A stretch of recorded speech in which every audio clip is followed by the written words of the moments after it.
નમસ્કાર દર્શક મિત્રો, હોટ ટોપિકમાં આપ સૌનું સ્વાગત છે. આપની સાથે હું છું શિવમ. દર્શક મિત્રો, હોટ ટોપિકમાં આજે આપણે ખાસ વાત કરીશું મધ્યમ વર્ગની, કારણ કે જે પ્રકારે આપણે વાત કરીએ તો મધ્યમ વર્ગ માટે એક ખૂબ જ મજબૂત જમા પાસું જે હોય છે ભવિષ્ય માટે, જે આપણે વાત કરીએ તો તે છે બચત, કે જે બચત કેવી રીતે મધ્યમ વર્ગ કરતું હોય છે પોતાના ભવિષ્ય માટે. અને બીજી તરફ વાત કરીએ આરબીઆઈની, તો આરબીઆઈ કે જે અવારનવાર અમુક સર્વે કરતી હોય છે અને તેના રિપોર્ટો કે જે જાહેર કરતી હોય છે, ત્યારે આવો જ એક રિપોર્ટ કે જે આરબીઆઈ દ્વારા જાહેર કરવામાં આવ્યો છે, જેમાં જે દેશના જે ખાસ લોકો છે, તમામ લોકો કે જે કેટલા પ્રમાણમાં બચત કરે છે, આ સિવાય જે પ્રકારે વાત કરીએ તો ક્યાં રોકાણ કરે છે, ક્યાં સૌથી વધુ વિશ્વાસ તેમને રોકાણ અર્થે છે, કારણ કે બચતની આપણે વાત કરીએ અને રોકાણની વાત કરીએ તો ક્યાંક ને ક્યાંક એ ભવિષ્ય માટે કરતા હોય છે, ભવિષ્ય તેમનું સુરક્ષિત રહે તેના માટે. સાથે વાત કરીએ ઘરેલું સંપત્તિની વાત કરીએ તો તેમાં જે પ્રકારનો વધારો થઈ રહ્યો છે, જે નાણાકીય સંપત્તિ છે, જે 2023-24ની જે નાણાકીય વર્ષની આપણે વાત કરીએ તો તેમાં 16% વધારો થયો છે, જે ગત વર્ષની સરખામણીએ વધુ છે. ગત વર્ષે ઓછું હતું તેને પ્રમાણમાં આ વર્ષે ઘરેલું સંપત્તિમાં પણ લોકોની વધારો થયો છે. આ સિવાય બચતમાં પણ વધારો થયો છે અને તેની સાથે આપણે વાત કરીએ તો બચતમાં જેટલો વધારો થઈ રહ્યો છે તેમ ચૂકવણી પણ એટલી જ કરી રહ્યા છે લોકો. અને તેનું એક મોટું જે આપણે વાત કરીએ કારણ કે એક લોન પણ વધુ લઈ રહ્યા છે લોકો. પર્સનલ લોનની આપણે વાત કરીએ તો તેનું પ્રમાણ ક્યાંક ને ક્યાંક વધ્યું છે. હાલમાં જ જે રિપોર્ટ તેનો પણ સામે આવ્યો હતો કે લોકો પર્સનલ લોન વધુ પ્રમાણમાં લઈ રહ્યા છે અને તેને જ લઈને તેની ચૂકવણી પણ વધુ થઈ રહી છે. અને જે હાથ પરની રોકડ આપણે ખાસ કરીને વાત કરીએ તો હાથની રોકડમાં પણ જે ઘટાડો છે તે લોકોની થઈ રહ્યો છે. તો તે પણ એક જે મહત્ત્વની બાબત છે તેના પર ચર્ચા કરીશું. સાથે જ આપણે વાત કરીએ તો જે સુરક્ષાની આપણે વાત કરીએ તો પોતાની સુરક્ષા, તો જીવન વીમા જે વધુ પ્રમાણમાં લેવાયા છે તેમાં લોકોનો વિશ્વાસ વધ્યો છે. આ સિવાય મ્યુચ્યુઅલ ફંડની આપણે વાત કરીએ તો તેમાં પણ લોકો રોકાણ કરતા થયા છે. મ્યુચ્યુઅલ ફંડની એસઆઈપીની આપણે વાત કરીએ તો તેમાં પણ અત્યારે યુવા વર્ગ કે જે ખાસ વધુને વધુ તેમાં જોડાતો જઈ રહ્યું છે. ત્યારે આ તમામ બાબત પર ચર્ચા કરીશું. સાથે જ આજના યુવા વર્ગમાં બચત અંગે કેટલી જાગૃતતા છે તેના અંગે પણ ખાસ આપણે આ વિષય પર ચર્ચા કરીશું. ત્યારે ચર્ચા કરવા માટે મારી સાથે બે મહેમાન જોડાઈ ગયા છે. શ્રીધર કોન્ટ્રાક્ટર, અર્થશાસ્ત્રી આપણી સાથે જોડાયા છે અને તેમની સાથે છે આર્થિક વિશ્લેષક મહેન્દ્રભાઈ ત્રિવેદી. સ્વાગત છે બંનેનું નિર્માણ ન્યૂઝમાં.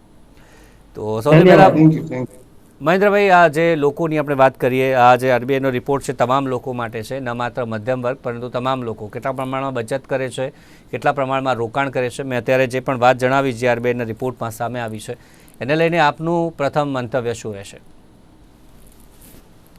તમારા આજની ડિબેટ માટે તમને ખૂબ ખૂબ અભિનંદન, કારણ કે જે અત્યારે જે અહેવાલ આવ્યા છે એ પ્રમાણે જો વિચારીએ ને તો બહુ જ ચિંતાકારક મુદ્દો છે.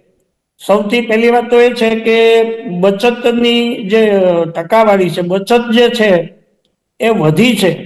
એની સાથે તમે સમજો કે બચત જે છે એ નાણાકીય સંસ્થાઓમાં ડિપોઝિટ તરીકે બેંકોમાં કે બીજી સંસ્થાઓમાં એ જે છે ને એનું પ્રમાણ એ દેખાતું નથી.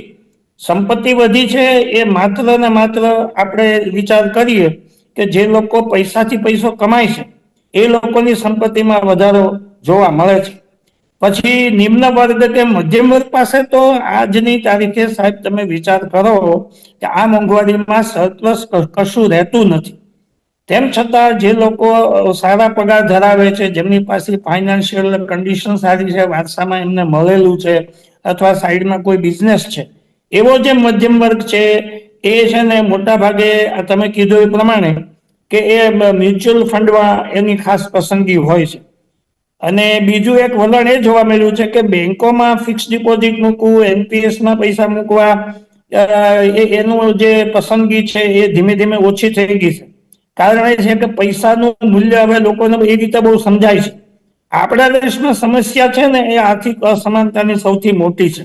આર્થિક અસમાનતાની સમસ્યા સૌથી વધારે છે. લોકો આટલા બધા તમે કીધું પર્સનલ લોન લે છે. હજી ગઈકાલના સમાચાર છે કે પર્સનલ લોન એટલી બધી લેવાય છે, તો એનો મતલબ એમ છે કે એને જે જરૂરિયાત છે, કન્ઝ્યુમર ડ્યુરેબલ છે કે વ્હીકલ છે કે હાઉસિંગ છે, એવા બધા પર્પઝ માટે એની પાસે એવું સરપ્લસ ફંડ નથી, એની પાસે એટલા પ્રમાણમાં બચત નથી કે એ ખરીદી શકે.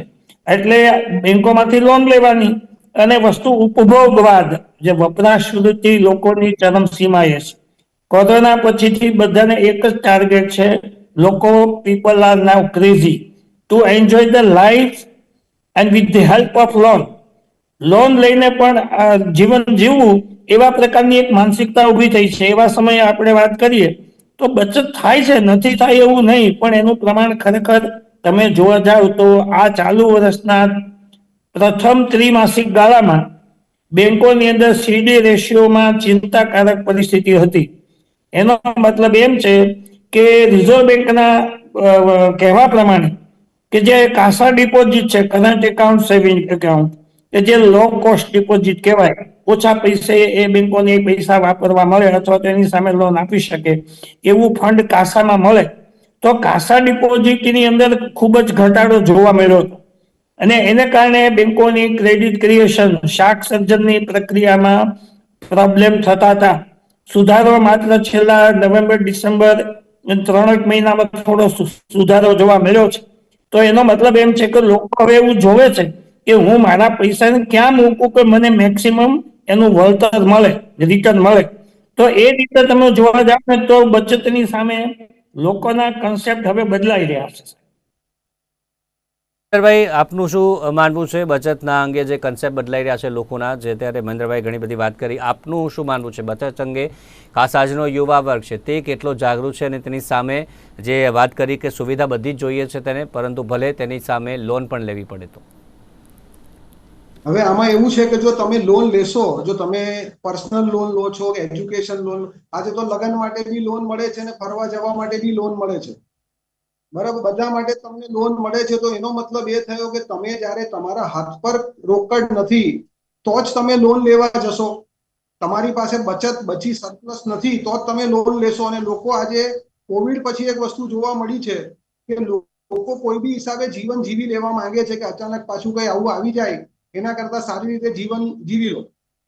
જે યુવા વર્ગ છે, યુવા વર્ગ ચોક્કસપણે જે છે તમે જુઓ એસઆઈપી અને મ્યુચ્યુઅલ ફંડ્સમાં એ લોકો રોકાણ કરતા થયા છે. સરકાર જે રિપોર્ટ બનાવે છે કે લોકોની સંપત્તિમાં વધારો થયો છે, એ ખરેખર તમે જુઓ તો એ ઇન્ડેક્સેશનને કારણે થયેલો વધારો છે. કે જો તમારી પાસે બાપ દાદાના જમાનાનું 100 તોલા સોનું હોય તો એ વખતે 100 તોલા સોનાની કિંમત શું હતી અને આજે એ કિંમત શું છે?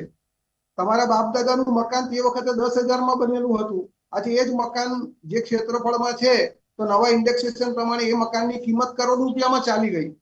તો મતલબ કે સરકારને એમ લાગે છે કે લોકોની સંપત્તિની કિંમત વધી છે, તો ખરેખર એ સંપત્તિનું નિર્માણ તો વર્ષો પહેલા થઈ ગયેલું છે. ફક્ત ઇન્ડેક્સેશનને કારણે જ આ વસ્તુ થયેલી છે. અને જો આજે આપણે જોઈએ તો હાથ પર રોકડ આજે આપણા દેશમાં સર્ક્યુલેશનમાં 33,000 કરોડ કરતા બી વધારેનું કરન્સી નાણું ફરી રહ્યું છે, રોકડ નાણું. છતાં લોકોને રોકડની હાથમાં ખેંચ પડે છે. અને એ ખેંચને એનું કારણ એક જ છે કે જે પ્રમાણે દરેક વસ્તુના ભાવમાં વધારો થયો છે, તો મધ્યમ વર્ગને તો હાથમાં પૈસા બચાવવા જ અઘરા છે. કોઈ બી વસ્તુનો આજે તમે જુઓ તો કે ભાઈ લાઇટ બિલ વધારે, ગેસ બિલ વધારે, દરેક વસ્તુ ખાવા પીવાની દરેક વસ્તુના ભાવ વધારે, ઘરના ભાડા વધી ગયા હોય કે છોકરાઓની સ્કૂલની ફી વધી ગઈ હોય, કોઈ પણ વસ્તુ આજે ઘટાડો જોવા તમને મળતો નથી. તો મધ્યમ વર્ગના હાથમાં તો પૈસા જ નથી બચતા, એટલે એ લોકો પાસે લોન એકમાત્ર વિકલ્પ બચે છે જેના દ્વારા એ લોકો હાથ પર પૈસા રાખી શકે. અને જે થોડી ઘણી કમાણી સારી કરે છે યુવા વર્ગ, એ લોકો હંમેશા એ જ વિચારે છે કે ભાઈ આપણે સુરક્ષિત રીતે કઈ રીતે કરીએ. કારણ કે બેંકમાં જ્યારે એફડી મૂકવામાં આવે છે તો પાકતી તારીખ પહેલા ખબર પડે કે ભાઈ આરબીઆઈ વ્યાજ દર ઘટાડી દીધો છે. તો એના કરતા કે ભાઈ તમને એસઆઈપીમાં કે મ્યુચ્યુઅલ ફંડમાં જેમાં તમને ચોક્કસ પ્રમાણે રિટર્ન મળતું હોય તો લોકો એ જ પ્રમાણે, અને જ્યારે જોઈતા હોય ત્યારે પૈસા તમે એમાંથી કાઢી શકો છો. તો એ પ્રમાણે યુવા વર્ગ જે છે એ તરફ આકર્ષિત વધારે થાય છે. અને એ સિવાય જે આપણે ત્યાં આજે જે ચાલી રહ્યું છે સ્પેક્યુલેશન શેર બજારને લઈને, તો યુવા વર્ગને એમ જોવા મળે છે કે એના દ્વારા આપણે ઝડપથી થોડા નાણાં કમાઈ શકીએ અને વધારાની આવક ઘરમાં લાવી શકાય. જે જીવન વીમાની વાત કરીએ તો તે પણ અત્યારે વધુ પ્રમાણમાં લોકો લઈ રહ્યા છે. પાછલા 3 વર્ષની વાત કરીએ તો અત્યારે આંકડો 6 કરોડ આસપાસ છે. તેની પહેલાં જે 5.5 કરોડ આસપાસ હતો અને 21-22 જે વાત કરીએ તો તે 4.5 લાખ આસપાસનો હતો. એટલે સમય જેમ ગયું છે તેમ પણ એમાં પણ વધારો થયો છે. લોકોએ જે જીવન વીમા પાછળ પણ ખર્ચો એટલો જ વધાર્યો છે, એટલે એમાં પણ લોકોની રુચિ વધતી જઈ રહી છે. એનું કારણ શું લાગી રહ્યું છે આપને? તમારો પ્રશ્ન બહુ એકદમ સચોટ છે, હું એની સાથે સંમત થાઉં છું. હકીકત એ છે કે લોકોને કોરોના વાયરસ પછીથી દરેકના મનમાં એવી શંકા છે કે હવે પછીના વર્ષોમાં ગમે ત્યારે કોઈ વાયરસ આવે, ગમે ત્યારે કોઈ નાના મોટા યુદ્ધ થાય, કોઈ એવી પ્રકારની મહામારી આવે તો ફેમિલી ના માટે જો કંઈક એવી સલામતી પૂર્વકનું રોકાણ કરેલું હોય, ખાસ કરીને લાઈફ માટે, તો એ એક વિકલ્પ એવો છે કે ફેમિલી છે એ આર્થિક રીતે બરબાદ ન થાય અને એના પ્રમાણમાં એના ગેરહાજરીમાં પણ એ લોકો સારી રીતે જીવી શકે એવા સિક્યુરિટી એંગલથી લોકો વીમા લે છે. પરંતુ એની સાથે તમે જુઓ તો મેડિક્લેમ એ પણ એક પ્રકારનો વીમો છે. એ એટલા માટે કે સારવાર ખૂબ મોંઘી થતી જાય છે અને લોકોને મહામારીમાં કોઈ પણ એવા ડિસીઝમાં એ બહુ ભયંકર ખર્ચા આવે છે. મકાન વેચાઈ જાય છે, ઘરેણા દાગીના ચીજ વસ્તુ વેચ્યા પછી પણ પેશન્ટને એવી બીમારી હોય તો એ કદાચ દુનિયા છોડીને જતો રહે. એટલે આ બધી વસ્તુમાં લોકો એટલા માટે રોકાણ કરી રહ્યા છે કે એના ફેમિલીને સુરક્ષિત રાખવું છે. પણ આ બધી વસ્તુની અંદર આ તબક્કે આપણે નોંધ લેવી જોઈએ કે વીમાની પોલિસી એ લાઈફને લગતી હોય, મેડિક્લેમને લગતી હોય કે બીજી કોઈ હોય, તો એની અંદર પણ ટેક્સેશનનું ભારણ વ્યાજબી રીતે રાખવું જોઈએ. એ ગવર્મેન્ટની જવાબદારી બને છે. મને નવા એ લાગે છે કે હમણાં જીએસટી કાઉન્સિલની થોડા દિવસ પહેલા એક મિટિંગ થઈ હતી નિર્મલા સીતારમનના નેતૃત્વ નીચે, પણ એમ છતાં એમાં પેટ્રોલ ડીઝલનો સમાવેશ કરવામાં આવ્યો નહીં કે જેની ડિમાન્ડ આપણે વર્ષોથી કરીએ છીએ. 17 પછીથી વાત આવે છે કે ભાઈ તમે પેટ્રોલ ડીઝલ આમાં લઈ આવો તો મોંઘવારીના જે લોકોને પરેશાની છે એમાં થોડીક રાહત મળે, પણ એની કઈ ચર્ચા થઈ એવું લાગતું નથી. એવી રીતે આ જે વીમાની પોલિસી છે એની અંદર પણ એ રીતે જો તમે લોકોની સુખાકારી ઈચ્છો છો તો પહેલી વાત એ છે કે રેગ્યુલર જોબ એવા હોવા જોઈએ કે જેમાંથી બચત કરી શકાય. આજે જે જોબ માર્કેટમાં જે કોઈ અવેલેબલ છે એમાં 20 થી 25 હજાર વધીને 5 વર્ષ પછી એનો રેગ્યુલર પગાર પણ 50 જેવો હોતો નથી. તો આપ જાણો છો કે વડોદરા, સુરત, અમદાવાદમાં 20,000 25,000ની આસપાસ તો ભાડાનું મકાન હોય. પછી એના ફેમિલીનો નિભાવ ખર્ચ, એનું પેટ્રોલ નું વપરાશ, સામાજિક ખર્ચા, આ બધું જુઓ ને તો લોકોની પાસે ભયંકર પીડા સિવાય કઈ છે નહીં. બચત કોણ કરે છે, એ બચત કરનાર વર્ગ કયો છે એનો પણ સર્વેમાં ઉલ્લેખ કરો તો ખ્યાલ આવે કે જે લોકો પૈસાથી પૈસા કમાય છે અને જેની પાસે એવા પ્રકારની આવક છે ને એ લોકોનો પ્રભાવ આમાં દેખાય છે. સામાન્ય માણસનું પ્રતિબિંબ ક્યાંય દેખાતું નથી. શ્રીધરભાઈ, હવે જે યોજના છે અલગ અલગ આપણે વાત કરીએ તો તેમાં એક સ્મોલ સેવિંગની વાત કરીએ, તેની સાથે જે પોસ્ટ બચત બેંકની આપણે વાત કરીએ અને કૃષિ વિકાસ પત્ર, આ ત્રણની વાત કરીએ તો તેમાં સપ્ટેમ્બર 2023થી સપ્ટેમ્બર 2024 આની સરખામણી કરીએ તો સપ્ટેમ્બર 2024માં ખાસો એવો ઘટાડો જોવા મળ્યો છે. માત્ર સુકન્યા સમૃદ્ધિ યોજના તેમાં જ વધારો થોડે ઘણે અંશે જોવા મળ્યો છે. બાકી બધામાં સ્મોલ સેવિંગમાં પણ ઘટાડો, કૃષિ બચત પત્ર એમાં પણ, કૃષિ વિકાસ પત્ર એમાં પણ ઘટાડો અને પોસ્ટ બચત બેંક એમાં પણ ઘટાડો જોવા મળ્યો છે. એ તમે વિચારો જે સરકારની જે નીતિ છે, જેમ હમણાં ત્રિવેદી સાહેબે કીધું કે જે આપણે જો વિચાર કરીએ તો જે હેલ્થ ઇન્સ્યોરન્સ હોય કે લાઈફ ઇન્સ્યોરન્સ હોય, અમેરિકા, ચાઇના જેવા દેશમાં એની પર 1% ટેક્સ નથી, જ્યારે આપણે તો 18% ટેક્સ છે. આપણે ત્યાં તો પોપકોર્ન વચ્ચે 18% ટેક્સની વાત ચાલે છે. તો લોકો પાસે હશે, લોકો આજે ખેડૂત લોકોને જે ભાવ, ટેકાનો ભાવ મળવો જોઈએ એ ટેકાનો ભાવ મળતો નથી. એવી રીતે તમે દરેક જગ્યા પર તમે જોશો આજે એ લોકો જે રિઝર્વ બેન્કે જે એક નવો કાયદો બનાવ્યો છે, સ્પેશિયલ સેવિંગ એકાઉન્ટ માટેનું એ લોકોએ જે બનાવ્યું છે, જો તમે એ એકાઉન્ટ ખોલશો તો તમે બીજી કોઈ જગ્યા પર તમે બીજું એકાઉન્ટ નહીં ખોલી શકો. તો એનો મતલબ શું થયો કે તમારી દરેકે દરેક વસ્તુ પર એ લોકોની નજર છે જ. એ લોકો તમે કશે પણ કઈ મૂકવા જાઓ છો, તમે સ્પેશિયલ ખાતું ખોલાવ્યું, તમે સ્પેશિયલ ખાતા થકી જ કામ કરી શકો છો. તો આજે કોઈ બી વ્યક્તિને જો તમારી ઉપર સતત દરેક વસ્તુ લોકોના જે સરકારના ધ્યાન પર આવતી હોય છે તો લોકોને એમ ડર લાગતો હોય કે આની પર વધારે અમને ટેક્સ લાગશે અથવા અમને વધારે કોઈ બીજી જગ્યા પરથી અમને ટેક્સનું ભારણ આવશે તો અમે શું કરીએ. કૃષિ પેદાશોની આપણે વાત કરીએ, ભાવ મળતો નથી ખેડૂતોને, બજારમાં શાકભાજીના ભાવ ઘટતા નથી. તો સરવાળે તમે જોશો તો લોકો પાસે જે પૈસા બચવા જોઈએ એ બચતા નથી. એટલે તમે કુલ તમે જો ઉત્પાદનની વાત કરશો તો ઉત્પાદનમાં બી તમને દેખાશે કે ભાઈ જે ઉત્પાદન થતું હતું એની સરખામણીમાં ઉત્પાદન જો વધારે થાય છે તો પણ ભાવમાં ઘટાડો નથી થતો, અને જો ઉત્પાદન ઓછું થઈ ગયું તો ભાવ એકદમ વધી જાય છે. તો આ બધા સંદર્ભમાં જેટલા સુકન્યા ખાતામાં જ ખાલી વધારો જોવા મળ્યો, કારણ કે એમાં સરકાર જે પોતાના તરફથી જે એમાં ફાળો આપે છે એને કારણે શું થાય છે કે એની અંદર તમને વધારે જોવા મળ્યો વધારો. બધે દરેક વ્યક્તિઓ પોતાના ઘરમાં જો દીકરીઓ હોય તો એને લાભ મળે એના માટે ખાતા ખોલાવતા હોય છે. એટલે ફક્ત એમાં તમને વધારો થતો જોવા મળે, બાકી એ સિવાય બીજા કશામાં તમે જોશો તો સરવાળે તમને બધામાં ઘટાડો થતો જ જોવા મળશે. જી, ખાસ હવે જે મહેન્દ્રભાઈ, જે પ્રકારે આપણે વાત કરીએ આગળ, તો નાની બચતની આપણે વાત કરી, પીએફની વાત કરીએ, તેમાં પણ વધારો જોવા મળ્યો છે. ત્યારે અત્યારે જે યુવા વર્ગ છે તેમણે આગામી સમય માટે કેવી રીતે બચત કરવી જોઈએ તેના અંગે શું કહેશું? અને સાથે જે ઘરેલું સંપત્તિ છે, નાણાકીય જે સંપત્તિ આપણે વાત કરી, તેમાં પણ વધારો થયો છે, એટલે કે લોકો સંપત્તિમાં રોકાણ કરવાનું પણ વધારે પસંદ કરી રહ્યા છે. આપની વાત સાચી છે સર, આપના ઓબ્ઝર્વેશન બરાબર છે, યોગ્ય છે. પહેલી વાત એ છે કે ઘરનો માહોલ, જે પરિવારનો માહોલ છે એમાં સંતાનો મોટા થાય છે એ જોવે છે કે એના પપ્પા કેવી રીતે હાર્ડશીપ વેઠીને નોકરી કરે છે અને એમાંથી ખર્ચા કાઢે છે, અને ખર્ચામાં જ્યારે ફેમિલી પહોંચી નથી શકતું ત્યારે એ બેંકના ઓફિસમાં પહોંચીને લોન માગે છે. એજ્યુકેશન લોન હોય, વ્હીકલ લોન હોય, ઘણા પ્રકારની લોન લે છે, અને એને કારણે લોકો ઉપરનું દેવું વધ્યું છે. હમણાં એક રિપોર્ટ આપણે ચર્ચા કરી હતી કે આખા દેશમાં ગુજરાત છે ને એ કોસ્ટ ઓફ લિવિંગની રીતે સૌથી આગળ છે. તો એનો મતલબ એમ છે કે લોકો છે ને એ બચત આધારિત જીવન નથી જીવતા, એ લોન આધારિત જીવે છે. એની પાસેની એસેટ ઓછી છે અને લાયબિલિટી વધારે છે.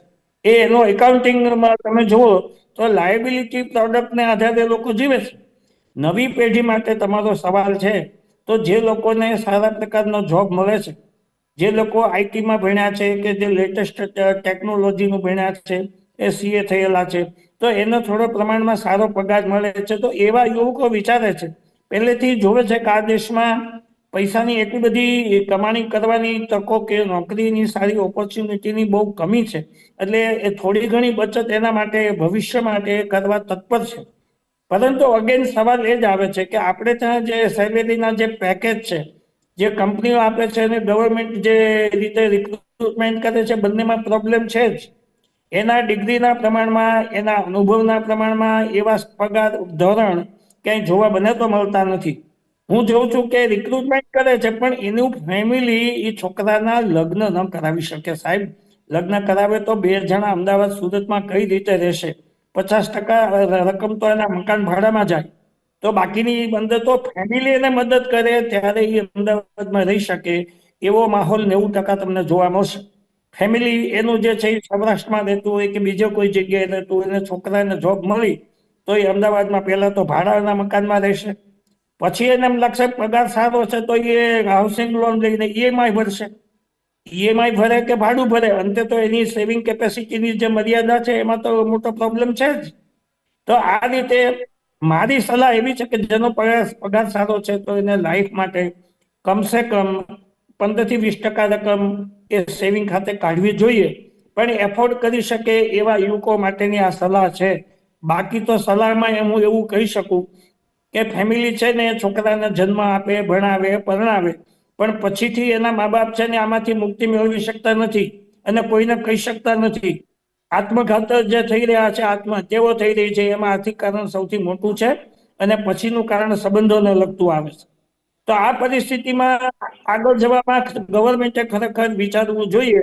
હું ગવર્મેન્ટનો વિરોધી નથી, કોઈ એની પોલિસીનો વિરોધી નથી, પરંતુ તમે સામાન્ય રીતે જે લોકો જોઈ શકે છે એવી વસ્તુ નીતિ આયોગ કે રિઝર્વ બેન્કે પણ વિચારવું જોઈએ. અને ત્યાં સુધી કે ભાઈ કેટલા રોજગાર આપવા જોઈએ ટૂંકા ગાળામાં. વિશ્વ બેંક એમ કે છે ભારત સરકારને કે તમારા જે ટાર્ગેટ પ્રમાણે જો વિકસિત ભારત બનાવવું હોય તો તમારી પાસે સમય ઓછો છે, તમે ઝડપથી જોબ ક્રિએશન કરો ને લોકો પાસે બચતો વધે એવું કરો. આજે આપણે અત્યારના યુવા વર્ગની ખાસ કરીને વાત કરીએ અને અન્ય લોકોની પણ વાત કરીએ તો પીએફ પેન્શન ફંડની આપણે વાત કરીએ, સાથે જ જે ઇક્વિટીમાં રોકાણની વાત કરીએ કે પછી મ્યુચ્યુઅલ ફંડમાં જે રોકાણની વાત કરીએ, એમાં કેવું અંતર જોવા મળતું હોય છે. અને ખાસ જે પ્રકારે આપણે વાત કરી કે ઇક્વિટી છે તેમાં રોકાણ જે પ્રકારે જેટલું વધવું જોઈએ તે નથી વધ્યું કમ્પેર ટુ પીએફ અને જે મ્યુચ્યુઅલ ફંડની વાત કરીએ. તો શેમાં ખાસ કરીને રોકાણ કરવું જોઈએ અને યુવા વર્ગને અન્ય શું સલાહ આપશો ખાસ રોકાણ માટે અને બચત માટે? હવે એમાં સાહેબ એવું છે કે ઇક્વિટીમાં રોકાણ એટલે જોખમકારક વસ્તુ છે. એની સરખામણીમાં પીએફ માં રોકાણ કે તમારા મ્યુચ્યુઅલ ફંડમાં રોકાણ જે છે તે સુરક્ષિત રોકાણ માનવામાં આવે છે કે જ્યારે તમારી પાસે નિયમિત સારી આવક હશે તો યુવા વર્ગ એમાંથી અમુક ટકા પૈસા જે છે તે ઇક્વિટીમાં નાખશે અને એમાં વધારો ઘટાડાને એ લોકો બાકીની ઇન્કમમાંથી બાકીની આવકમાંથી એ લોકો એને એડજસ્ટ કરી શકે. તો જ્યારે તમારી આવક ઓછી હોય અને તમારી બચત ઓછી હોય તો એ બચત જે તમે માનો કે 20% બચત કરી તો 20% બચત કરવામાંથી તમે કેટલા રૂપિયા ક્યાં રોકાણ કરશો? કારણ કે ઇક્વિટીનું રોકાણ હંમેશા તમે આજે કશે બી જોશો તો મ્યુચ્યુઅલ ફંડમાં બી એ લોકો તો કહે જ છે કે ભાઈ રોકાણ જોખમકારક છે, તમે સમજી વિચારીને રોકાણ કરો, પણ છતાં બી એની અંદર એ લોકોને વળતર અપેક્ષા કરતા ઓછું પણ વ્યવસ્થિત મળી રહે છે. ત્યારે ઇક્વિટીમાં ક્યાં તો બહુ મળી જશે ને ક્યાં તો એકદમ સાફ થઈ જશે, તો એ લોકોની મૂડીનું પણ ધોવાણ થઈ જાય. કે યુવા વર્ગ જે છે જે લોકો બહુ સારું કમાય છે એ લોકો ઇક્વિટીમાં જઈને ઘણું સારું કરી બી શકે છે, ઘણા લોકો ગુમાવી પણ દે છે. એટલે એ લોકો તો સુરક્ષા જે લોકો શોધે છે એ લોકો પીએફમાં અને એસઆઈપીમાં વધારે જવાનું પસંદ કરે છે. જે લોકોની નિયમિત સારી આવક છે એ લોકો બંને વચ્ચે વેચે છે. એટલે મારી એવી સલાહ હું યુવા વર્ગને એવી સલાહ આપું કે તમારી આવકમાંથી તમે જો ઇક્વિટીમાં જવા માંગતા હોય તો ઇક્વિટીની લોસ કવર થઈ શકે એટલું રોકાણ તમે પીએફ અને જે એસઆઈપીમાં તમે કરી શકતા હો તો તમે ઇક્વિટીમાં જાઓ, જોખમવાળી વસ્તુમાં તો જ તમે જાઓ જ્યાં પેલાની આવકમાંથી તમે આ નુકસાનને ભરપાઈ કરી શકો. જી, આમાં એવું પણ બનતું હોય છે શ્રીધરભાઈ કે જે ઇક્વિટી કે પછી મ્યુચ્યુઅલ ફંડમાં રોકાણ કરવા માટે જે જોખમકારક આપણે વાત કરી કે અન્ય કોઈ કરે છે ઓફિસમાં કે પછી કોલેજમાં કોઈ કલીગ કરતું હોય તો એને જોઈને કોઈ પણ પ્રકારનું શીખ્યા વગર તે આમાં આવી જતા હોય છે, એ પણ એક બનતું હોય છે ક્યાંક ને ક્યાંક નુકસાનનું મોટા. આ બધું દેખાદેખી છે. જો તમારા શું છે યુવા વર્ગના કોઈ એક બે મિત્ર લોકોએ કોઈ કારણસર શેર બજારમાં ઇક્વિટીમાં સારું કમાઈ લીધું, 50,000 લાખ રૂપિયા 2-4 દિવસમાં કમાઈ લીધા, તો બીજા બધાને એમ લાગશે કે અમે બી આની અંદર જવાથી અમને પણ રૂપિયા મળી જશે. અને એના સરખામણીમાં થાય છે શું કે જે પ્રમાણે બજાર ચાલી રહ્યું છે આજે શેર બજાર જે પ્રમાણે ચાલે છે ઇક્વિટીનું માર્કેટ, તો એ હંમેશા જે છે લોકોને પહેલા અપેક્ષાઓ જગાવે અને પછી જે પ્રમાણે એનું ધોવાણ થાય છે ને, તો તમે જુઓ કે આમ પેપરમાં આપણે ન્યૂઝપેપરમાં વાંચીએ કે આજે 2 લાખ કરોડની સંપત્તિનો વધારો થયો તો લોકો ખુશ થઈ જાય કે જો લોકોની સંપત્તિ રોકાણકારોની વધી, પણ એની સામે તમે 15 દિવસ પછી જોશો તો 7 લાખ 8 લાખ કરોડની સંપત્તિનો ઘટાડો જોવા મળશે. એટલે જે વધારો જે છે એ તો ધોવાયો છે, સાથે સાથે પાછલો વધારો બધો ધોઈ કાઢ્યો. તો સરવાળે તમારી પાસે જે પૈસા હતા, જે પેલા જે ઘણા લોકો રીલ્સમાં જોક બનાવે છે કે ભાઈ બુલેટ પર ફરે છે કે હા ભાઈ કાલ સુધી હું જે છે તે મોંઘી ઓડીમાં ફરતો હતો, ઓડી વેચીને આજે મને બુલેટ પર ફરવું પડે છે કારણ કે શેર બજારમાં પૈસા લગાડેલા. એ જાણ્યા વગર તમે જ્યારે કોઈ પણ પ્રકારના નોલેજ વગર જો તમે ઇક્વિટીમાં રોકાણ કરવા જશો, અને આજે શું છે આમાં કે જે લોકો ટ્રેડિંગ કરવા જાય છે ને એ લોકો હંમેશા ફસાય છે. એટલે જો યુવા વર્ગને ઇક્વિટી બજારમાં જવું હોય તો હું તો એટલું કહીશ કે તમે પોર્ટફોલિયો મેનેજમેન્ટ કરો, તમે ટ્રેડિંગનું કામ નહીં કરો. પોર્ટફોલિયો કરશો, સારી સ્ક્રિપ્ટમાં તમે રોકાણ કરશો લાંબા ગાળાનું, તમને નિયમિત એનું ડિવિડન્ડ બી મળશે, સારી આવક બી થશે અને તમારી એક સદ્ધરતા વધશે.